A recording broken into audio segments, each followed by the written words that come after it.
I landed on the Anova Vacuum Sealer Pro after a lot of research, and I'm going to unbox it right now.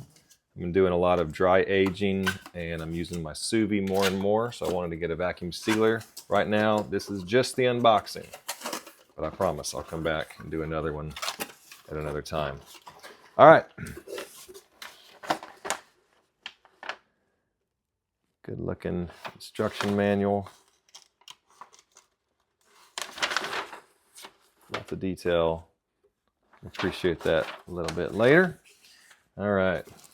I landed on this one because I watched a ton of videos and I read a bunch of articles, and this is the one that kept being talked about, and it was either always at the very top or one of the top 2 or 3.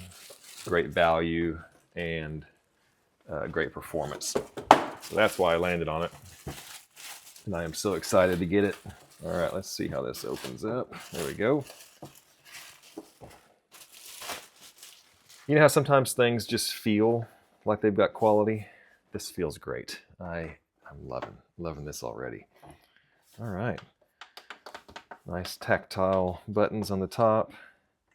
There's the roll on the inside.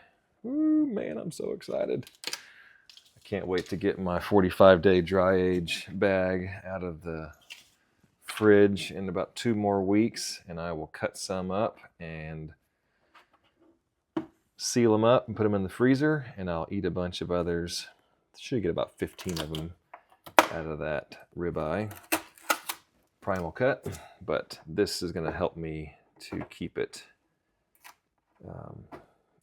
keep them fresh and be able to eat them over a matter of weeks instead of just days. So, all right. Well, first impressions are it feels like quality. Looks like quality, and I have a Sous Vide from Anova, so I know that's quality. Man, I just like it. Look at that seal. That's good. All this is so nice. Okay, well, that's just an unboxing. Like I said, that's what comes in it. I'll be back. That's what that is. Little pump. That's cool. I'll have to explore that. Okay. All right. You know what I haven't seen is a power cord. Hey, there it is. Look at that. It even has a spot for the power cord. One of the highlights of this unit is it's so compact and that the bag actually fits inside the unit. And in this, maybe I knew it, probably forgot about it, but I like the fact that that cord tucks away nicely because I want this to fit in the cabinet. We don't like things out on the cabinet space or on the counter space. I want this to go in the cabinet, and that is really cool. So I love the fact that that is all compact, and I love the fact that the power cord's in there, rubber feet. Man, this is gonna be so great. All right, I'm just rambling now. That's an unboxing. Hope you enjoyed it.